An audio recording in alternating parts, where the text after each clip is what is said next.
Longevity is a very popular topic, one of my favorite topics as well.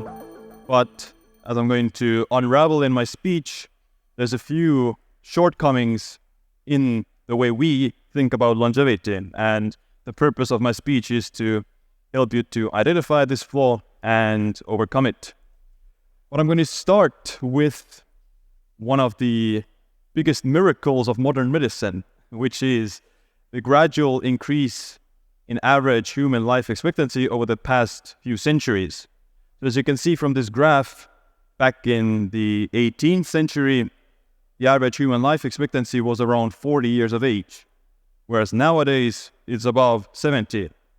Of course, in the past, this number was brought down severely by the high rate of infant mortality and various infectious diseases.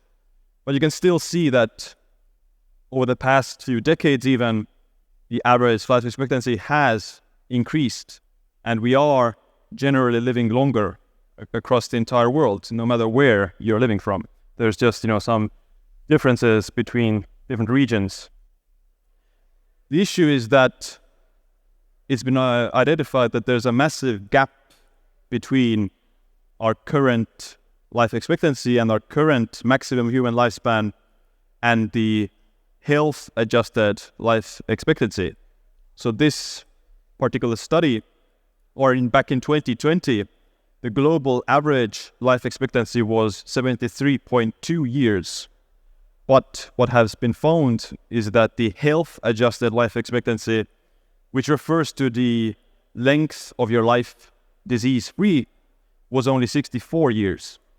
So there's a 9.2-year gap between your health span and your lifespan, which is actually around 12% of your maximum lifespan. So 12% of your life people generally spend in some sort of a disease state, whether that be diabetes, high blood pressure, disabilities, other kinds of chronic morbidities. So as you can see, there's a huge gap of improvement. And this is what I call the longevity leap, taking a leap to bridge the gap between health span and lifespan so that we could stay healthier for longer and we would live longer without diseases. And it is also possible that by doing this, by shortening the gap between your health span and lifespan, by avoiding the chronic diseases, you will also see an increase in the average lifespan, at least a few years. So step number one to achieve this is to delay chronic diseases. What are the top 10 causes of death and causes of morbidity worldwide? They are these non-communicable diseases, modern diseases as they're also called, such as ischemic heart disease, stroke, chronic obstructive pulmonary disease, and Alzheimer's and diabetes, kidney disease. Those are very modern diseases, or they're very common in developed countries. Obviously, in developing countries, they have slightly different burden of diseases, mostly related to infectious diseases. But regardless, the goal to extend your health span is to make sure that you don't get these kinds of chronic diseases for at least as long as possible. And they find that the age at which you get one of these chronic diseases greatly determines your life expectancy as well. So in this 2023 study, they found that getting diagnosed with a chronic disease such as diabetes at the age of 30 or 40 shortened your life expectancy by up to 10 to 14 years, even 16 years. Whereas if you got diabetes diagnosed with diabetes first time, in your 70s, you only lost 3 to 5 years from your life. So as you can see, if you get one of these chronic diseases early in your life, then you're shortening your life expectancy significantly more than getting those same diseases later in your life. Hence the idea of, wanting to delay chronic diseases as much as possible. Centenarians, people who live over 100, do this same thing. They delay chronic diseases. And it's not that centenarians don't get heart disease, that they don't get diabetes or Alzheimer's. They just get those diseases 10 to 20 years later than the average person does. And research has found 3 main morbidity profiles of centenarians. Survivors are the kind of people who get a particular chronic disease before the age of 80, and they still survive until the age of 100. Delayers are the type of people who delay these chronic diseases until the age of 80, and then they still live to 100. And then there's escapers who don't get any of these chronic diseases up until the age of 100.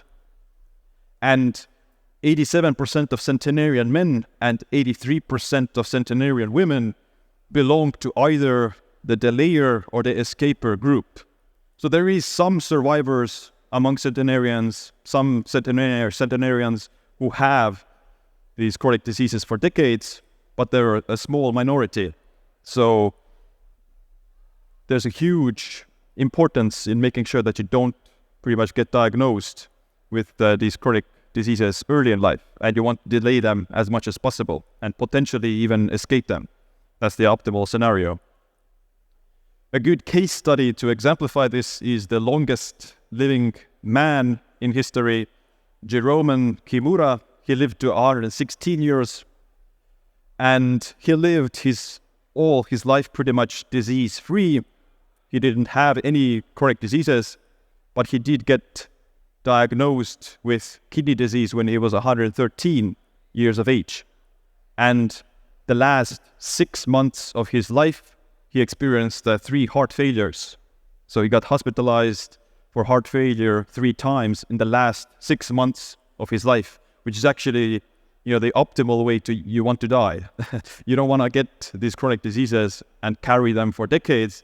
You want to have them in a very short time period within the last months of your death. So he's actually one of the best examples of this longevity leap, of living disease-free as long as possible, and then having like a very short and rapid death. It's a bit morbid, but it's actually the best way to kind of die. We also have actually good data from Jerome's blood work. So this study had tracked his biomarkers from 2008 to 2012, so 3 times. And his blood markers are actually pretty decent. Like, they're very good for someone his age. You can see his cholesterol is in the 70s, triglycerides in the 70s, blood sugar is very low as well. So he had the biomarkers of someone who was decades younger than him. The only shortcoming of his blood work was the kidney function. That his cystatin C was elevated, his albumin was low, which was indicative of his kidney disease that he got late in his life. Centenarians and their offspring also show a younger biological age, measured by different kinds of epigenetic clocks. So the centenarians, they don't get these diseases early like the average person does, because they have certain genetics that favor their longevity. And those genetics protect them against the chronic diseases that the average person gets early in life. The centenarians, they don't have a miraculous biohacking routine that they follow that keeps them alive. They have, mostly good genetics and some favorable environmental factors and some good lifestyle factors that protect them against the chronic diseases. But this is just a good hint of why these centenarians get chronic diseases later in life, that they have a younger biological age. Your lifestyle obviously does have a huge important factor or a huge effect on your life expectancy as well. And the more favorable lifestyle factors you have, such as a healthy diet, regular physical movement, social connection, good sleep, and avoiding alcohol and smoking, then the longer your life expectancy generally is. So in this study, you can see having 7 to 8 of these healthy lifestyle factors was associated with significantly greater life expectancy across all age groups. So it doesn't matter if you're in your 40s or in your 80s or in your centenarian years, the more healthy lifestyle factors you have, the greater your life expectancy is. So it's never too late to start. You can always increase your life expectancy and increase your health span by adopting a healthy lifestyle and avoiding other unhealthy lifestyle factors. But most of us, we don't have centenarian genetics. We don't have the favorable genes that would enable us to live to 100 years old. And most people will die to one of the top leading causes of death, such as heart disease. 30% of people will die to heart disease based on the statistics. And the reason for that is that heart disease is something you get first. Most people, the average age of a heart attack is 65. So that is the time where most people start to die off from the heart disease, which is why the cardiovascular diseases and stroke and those kind of similar conditions are the leading cause of death. The average person just gets those diseases before they reach, let's say, 80s, which is the average diagnosis for Alzheimer's or dementia. So early in your life, you don't have a significant risk for heart disease or Alzheimer's or cancer. But once you start to reach 50s, 60s, and 70s, that's the time where the biggest risk of death comes from heart disease and cancer mostly.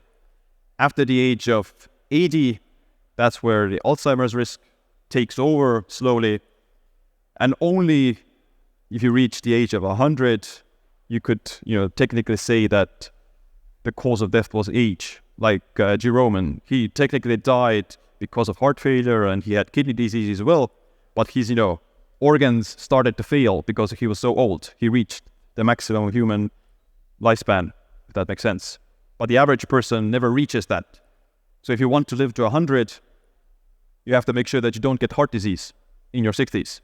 And likewise, you have to make sure that you don't get Alzheimer's in your 80s. What are some of the important lifestyle factors for preventing heart disease? This is a list of the essential 8 by the American Heart Association. And they are: get healthy sleep, manage your weight, control your cholesterol, manage your blood sugar, manage blood pressure, eat healthy, be more active, and quit tobacco. Obviously there's a lot of nuance to all of these things. I'm not going to go into the exact details, but these are the essential 8 points that are recommended by the American Heart Association for preventing heart disease. But you also have to take it in combination with the biology of aging as well, because age and aging is the single biggest risk factor for heart disease and Alzheimer's and cancer and death. The older you are, the greater your risk of any of these chronic diseases is. So slowing down the speed of your biological aging is also very crucial as a strategy for protecting against these chronic diseases. Neurodegeneration and Alzheimer's and Parkinson's, which are the same similar conditions, they also have very much a cardiovascular component. So the brain obviously is a cerebrovascular organ. It has a lot of the same characteristics as your blood vessels, and heart disease and neurodegeneration actually have very similar causes, or they have the similar pathologies. There are obviously some differences, key differences, like with neurodegeneration, you see this accumulation of amyloid beta in the brain and you have the blood-brain barrier dysfunction, whereas in heart disease, you have the plaque buildup in the arteries, but they have a lot of things overlapping, such as metabolic diseases like insulin resistance, inflammation, decreased blood flow, hypertension, obesity, hyperglycemia, and hyperlipidemia. So a healthy, all the things that you do for preventing heart disease will also protect your, let's say, a neurodegeneration risk. From a metabolic health standpoint, then the biggest thing that combines all these things together is metabolic syndrome. So metabolic syndrome is a condition where you have 3 or more of the following. You have high blood pressure, high waist circumference, high triglycerides, high fasting blood sugar, and low HDL cholesterol. If you have 3 or more, then that's characterized as metabolic syndrome, and metabolic syndrome increases the risk of heart disease 2 times and increases the risk of overall mortality by 1.5 times. And the key pathology or the key characteristic of metabolic syndrome, which is characterized by this wider waist circumference, is visceral fat. So fat around the organs, fat inside the muscles, fat around the different vital organs that regulate the metabolism, such as the liver and pancreas. So making sure that, obviously, obesity is talked a lot about when it comes to disease prevention and overall health, but the type of obesity matters a lot more. So the specific type of obesity characterized by higher visceral fat appears to be the driving factor of the accumulation of these risk factors for heart disease, for example. You can easily measure your visceral fat at home, or it's obviously not a 100% accurate measurement, but it's one of the easiest ways to just assess your metabolic health and body composition. You can just look at the waist to hip ratio. So you measure first around the waist, which is on the belly button, and then around the hips, and then you divide the waist with the hip, and then you get a number. For women, if it's 0.80 or lower, then that's low risk. For men, 0.95, that's low risk. Moderate risk for women is 0.81 to 0.85, and for men, 0.96 to 1. High risk for women is 0.86 or higher, and for men, it's a 1 or higher, the waist-to-hip ratio. So if you have a high waist-to-hip ratio, then that's reflective of some visceral fat or just poorer body composition. You can also look at body mass index, which isn't as accurate as the waist-to-hip ratio, but it's still a rough estimate. And it's, again, like a simple measurement you can use to assess, okay, what is my risk based on my body composition right now? The lowest risk of mortality with the BMI is seen between 20 to 25. If your BMI is above 30, then that is associated with a 2 to 4 year decrease in life expectancy. But if the BMI is above 40, then it's a 8 to 10 years decrease in life expectancy. So the optimal is somewhere between 20 to 25 generally. Usually if it's below 20 and they see an increased risk of mortality, then that can be something related to like alcoholism or drug abuse. So it's not necessarily bad to have a low BMI, granted that you have other healthy lifestyle factors. Step 2 is to slow the decline. So how do you slow down the deterioration of the body that happens with age? Because like we said, age is the biggest risk factor for getting to chronic diseases, and you can control the speed of your biological aging. You can determine how fast you age, and everyone has a different biological age. The biological age isn't always the same as your chronological age. The biological age essentially, it means what's your health, what's the age of your health. And a very good illustration of this difference between biological ages is this. This is an actual study, an actual biopsy of actual humans. So in one picture, you can see the 70-year-old triathlete who has a lot of muscle tone, very little fat. The white parts are the fat tissue. And the upper picture is 74-year-old sedentary man who has a lot more this visceral fat, intramuscular fat around the muscle tissue, and they have significantly less fat. And you can see that the 70-year-old triathlete has a very similar muscle composition as the 40-year-old triathlete. So they've been able to maintain their physical function, for decades. Whereas the other sedentary person who hasn't done anything about their decline of muscle and physical fitness, then it's a significantly worse profile, a lot more of this visceral fat. And it's been also found that 80-year-olds who are trained, who are exercising regularly, they have the same functional capacity measured by muscle strength and VO2 max as a sedentary 50-year-old. So it's not a high standard to have the same functional capacity as a sedentary 50-year-old, but if you keep in mind that that person is 80 years old, so 30 years older, then I think it's still a significant win. Like the 80-year-old who is sedentary and doesn't have the functional capacity, they are at a much higher risk of death and accelerated aging because of that. So you can significantly control your speed of aging with lifestyle, especially exercise. VO2 max declines with age. In this graph, the dark dots, black dots, are octogenarian athletes, so 80-year-olds who exercise more professionally, they have a significantly higher VO2 max than a regular 80-year-old, the white dots. So you can see there's a pretty big gap between the two. And VO2 max, or cardiorespiratory fitness, is one of the biggest predictors of mortality. People with the highest VO2 max have up to 300% lower mortality risk than the people with the lowest VO2 max.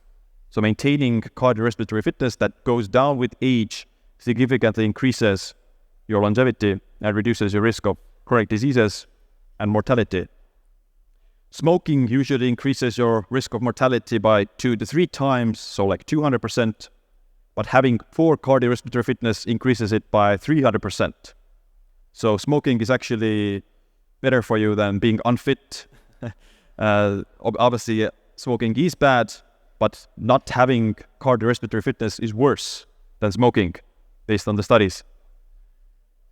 Heart rate is another reflection of your heart function and cardiorespiratory fitness.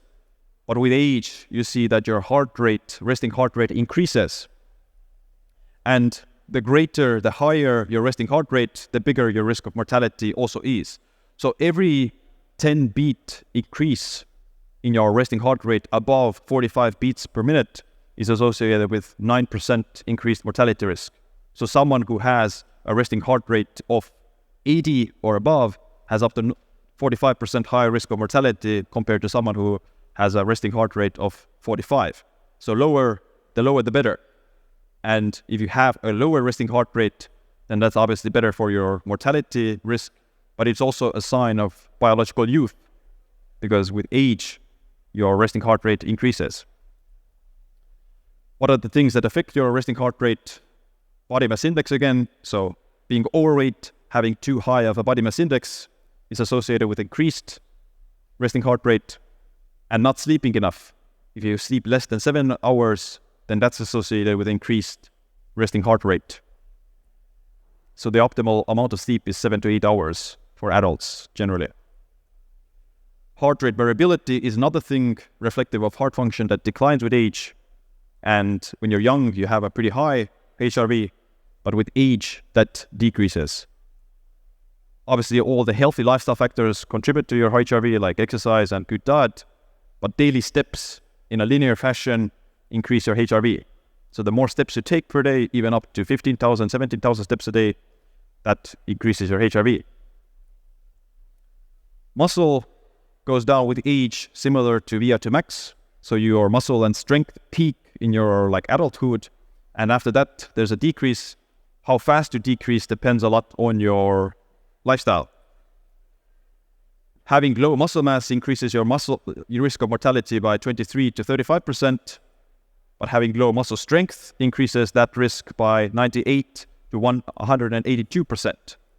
So low muscle is bad for longevity, but low strength is much more important. So low strength is associated with almost double the risk than low muscle mass. And when you look at what are the biggest killers of elderly people, accidental deaths in particular, then their falls. All the people who don't have the ability to hold themselves up, they fall, they break a hip, and the risk of death within a year is very high. So muscle strength prevents you from falling, It enables you to hang on to things, and it's a big risk for the elderly people. Strength is also associated with lower dementia risk and even like dementia mortality. People with the lowest strength have up to 72% higher risk of dementia and 87% higher risk of dementia mortality compared to people with the highest strength. And your cognitive function is the last part of biological youth. People with the sharpest cognitive decline have also the highest risk of mortality. And cognitive function is something that does decrease with age. But again, how fast it decreases greatly determines how long you're going to live. And in this study, they looked at centenarians. They did this very simple and very basic exam, mini mental state exam. It just asks, okay, what day it is, where are you, what's your family name, and those things. Like every one of us here would probably score the maximum points.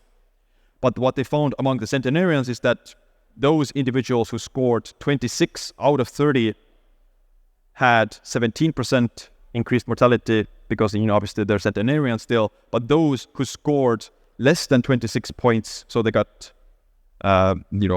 more wrong than that, they had a 42% increased risk of mortality. So maintaining cognitive function is just a reflection of how fast are you deteriorating. If you see a rapid decline in your cognitive function, similar to your VO2 max and muscle strength, then that's a sign that you're, heading down the cliff, so to say. And the only thing, or the most important thing at that point, is to slow down the descent. So how do you achieve this longevity leap? How do you jump over this disease and death?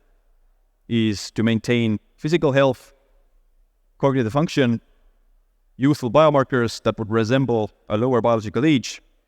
And as a result of that, you will also maintain this lower biological age, which is measured obviously through things like VO2 max and muscle strength and heart rate and all the other biomarkers combined. And I obviously didn't go into all the details of how to achieve this.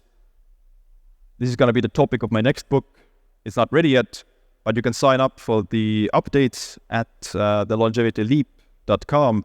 Or if you have any other questions, then you can also send me an email at siim@siimland.com.